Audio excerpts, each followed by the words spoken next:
eu sou Duda, eu sou médica, eu sou neurodivergente e eu estou fazendo mestrado em ensino na saúde e escolhi fazer a minha dissertação sobre suporte psicopedagógico a estudantes de medicina autistas.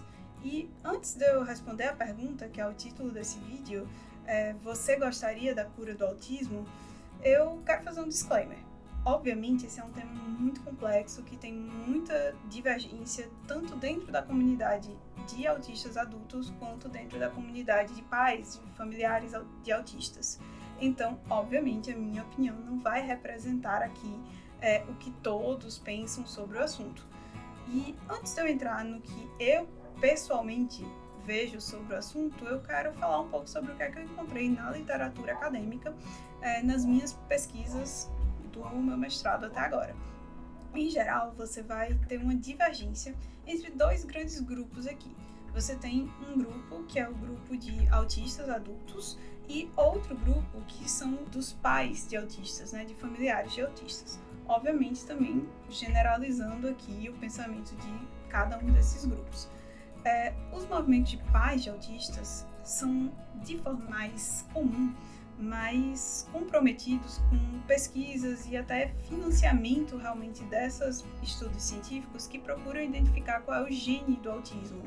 Também procuram mais opções de tratamentos, medicações, tem realmente uma busca maior pela cura do autismo, seja lá exatamente o que é que a gente está querendo se referir ao falar de cura. Essa também é uma discussão profunda.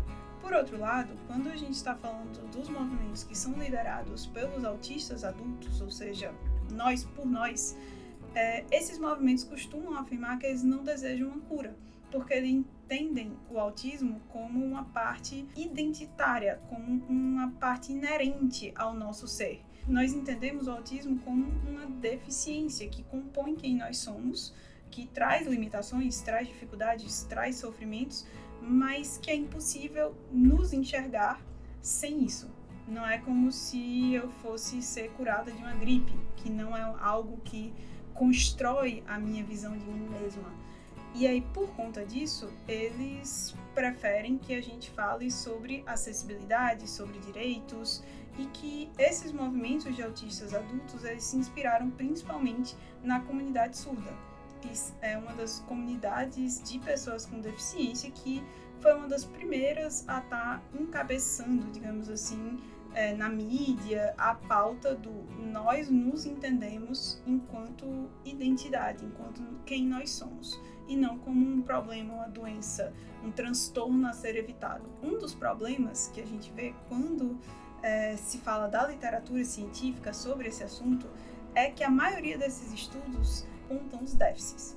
Então, você vai ler sobre autismo na literatura científica e é sempre o que há de ruim. É sempre os problemas, é sempre limitações. É a chamada narrativa da tragédia.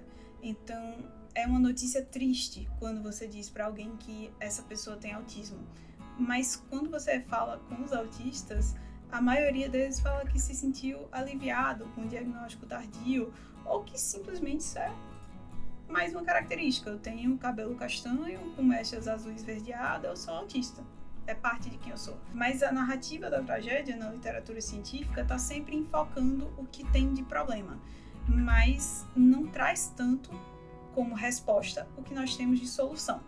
Quando eu resolvi fazer, inclusive, a minha dissertação do mestrado e escolhi esse tema, em parte foi incomodada com essa narrativa da tragédia. Foi lendo que estudantes de medicina autistas têm um maior percentual de burnout, depressão, ansiedade, enfim, N problemas, mas os estudos que eu ficava lendo, eles não traziam soluções, não traziam perspectivas de e o que é que esses estudantes eles trazem de positivo, o que é que os neurodivergentes agregam no cuidado dos pacientes, o que é que a gente tem de bom para agregar. Ou então ficava só no problema, mas ok, o que é que vocês vêm me trazer de propostas para a gente melhorar, já que a gente sabe que essas pessoas elas têm altos níveis de depressão, ansiedade, e é isso que a comunidade questiona bastante. Tem um estudo muito interessante que ele investigou o que é que os autistas elencam como prioridade científica para o futuro da pesquisa sobre autistas. E se por um lado a maioria dos estudos está direcionado, como eu falei anteriormente, a medicações, identificação de teste genético e terapias para tratamento, inclusive busca de cura, o que os autistas alencam como o que eles enxergam de prioridade são temáticas relacionadas à legislação, políticas públicas e práticas afirmativas, conforme o paradigma da neurodiversidade. E eles ressaltam que eles não querem tratamento, terapia, que seja uma tentativa de normalização.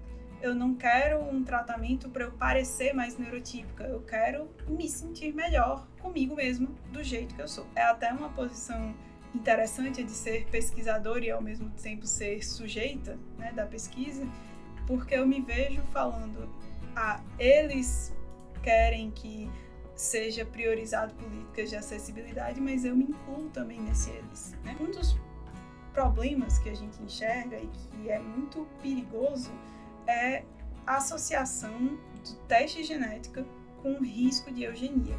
Então, se eu for dar para vocês a definição de eugenia, aqui pegando do dicionário mesmo, Michaelis, eugenia é uma teoria que defende o aprimoramento da espécie humana por meio de uma seleção, tendo como base as leis genéticas. Então, seria eu aplicar os conceitos de leis genéticas para tentar aprimorar a raça humana, que já começa um problema. O que seria aprimorar? Uma pessoa sem deficiência seria uma versão aprimorada? Então, eu eliminar a deficiência seria aprimorar a espécie humana?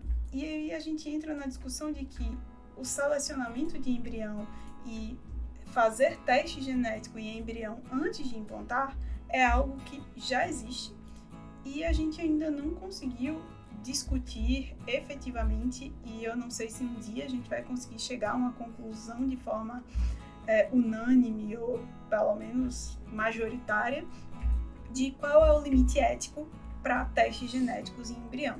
Será que se a gente pudesse selecionar esses embriões livremente, a gente escolheria um embrião que tem o gene do autismo? Será que a gente escolheria um embrião que tem o gene da síndrome de Down? Ou será que a gente só escolheria embriões que provavelmente não vão carregar nenhuma deficiência? Claro, nem toda deficiência é genética, algumas são adquiridas ao longo da vida, mas podendo escolher, a gente escolheria essas pessoas? E até um dos artigos que eu li, ele fala que, citando o trecho, assumir o autismo como deficiência libera os indivíduos do desejo e da necessidade de cura, o que resulta muito importante em uma época na qual existem grandes chances de dispormos, em breve, de testes genéticos que poderão impedir crianças autistas de nascer. Então, é uma grande preocupação da comunidade que quando a gente incentiva e coloca como prioridade na pesquisa financiar as pesquisas do gene do autismo, isso passa muito perto da gente poder, de certa forma, erradicar o autismo, impedir crianças autistas de nascer quando a gente fizer esse selecionamento genético. Esse é o perigo. Eu vou estar identificando o gene do autismo para quê? O que é que eu vou fazer com a resposta? Eu acho que essas são realmente ainda perguntas sem respostas que se aplicam não só para o autismo, mas para N questões que a gente está debatendo enquanto sociedade e que eu acho que a gente ainda não está preparado para responder. Chegando agora, qual é a minha visão sobre esse assunto? Eu acho que em alguns momentos difíceis, quando eu tenho uma crise sensorial, quando eu encaro as minhas próprias limitações, às vezes eu fico muito frustrada. Essas limitações, muitas vezes, elas podem ser dolorosas. E quando eu falo dolorosas, não é só psicologicamente, não é só emocionalmente, mas o autismo ele pode ser muitas vezes fisicamente doloroso. Isso é uma coisa que é difícil para neurotípicos entenderem, que quando a gente fala de uma sobrecarga sensorial, a sensibilidade sensorial ela causa uma dor física. E nesses momentos, às vezes eu queria ser diferente. Eu queria não ser autista. Não vou mentir para vocês. De forma geral, na minha vida como um todo, se hoje eu tivesse uma cura do autismo disponível, eu não tomaria essa cura. Porque se eu acordasse amanhã e eu não fosse mais autista, eu também não seria eu. A verdade é que o autismo, como diz, né, Jean Sinclair, uma das pioneiras no ativismo dos autistas por si mesmos, né, ele colore toda a nossa experiência. O autismo, ele influencia a maneira em como eu experimento meus 5 sentidos, ou seja, a maneira que eu experiencio o mundo. Ele interfere na minha socialização, na minha comunicação, na minha forma de pensar, ou seja, ele está realmente integrado, ele está perpassando, também para usar as palavras de Sinclair, toda a minha construção de identidade.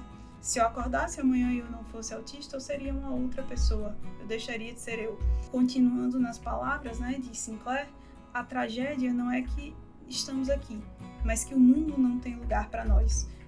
Isso foi uma das minhas principais motivações para fazer a pesquisa do meu mestrado, né, da minha dissertação sobre esse tema. Entender que o que precisamos é construir um lugar para nós. Eu quero ajudar a construir um lugar mais acessível, mais confortável para as pessoas autistas, mas eu não quero que elas deixem de existir.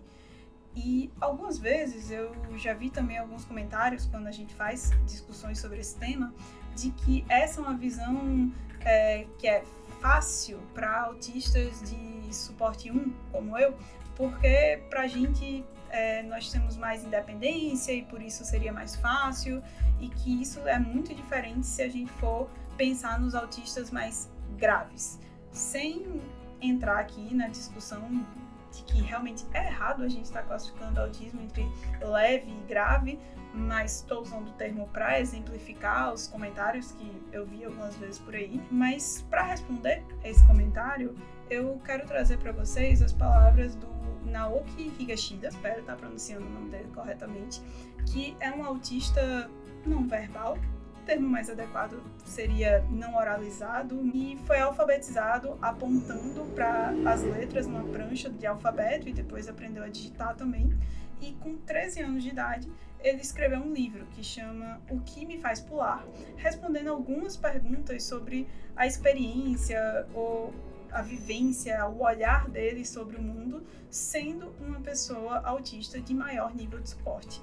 E quando perguntaram para ele se ele gostaria de ser normal, a resposta dele foi o seguinte: e durante muito tempo, eu também queria ser mesmo normal. A vida com necessidades especiais é muito deprimente e impiedosa. Eu achava que a melhor coisa que poderia acontecer na minha vida era ser igual aos outros. Mas agora, mesmo que crie um remédio para quem tem autismo, eu acho que eu vou querer continuar do jeito que sou. Como eu mudei de ideia e passei a pensar assim? Em poucas palavras, eu aprendi que cada ser humano, com ou sem deficiência, precisa se esforçar para fazer o melhor possível, e ao lutar para conseguir a felicidade, ele a alcança. Veja bem, para nós, o autismo é normal. Então, não temos como saber o que os outros chamam de normal. Porém, a partir do momento em que aprendemos a nos amar, não sei se faz diferença termos autismo ou não. Se esse vídeo fez você refletir um pouco ou você aprendeu alguma coisa com ele, curte, compartilha com alguém que você acha que também pode se interessar. Se você quer estudar um pouco mais sobre esse assunto, as referências que eu usei nesse vídeo vão estar aqui embaixo na descrição. E se você tiver alguma pergunta ou alguma sugestão de tema para eu discutir nos próximos vídeos, deixa aqui nos comentários.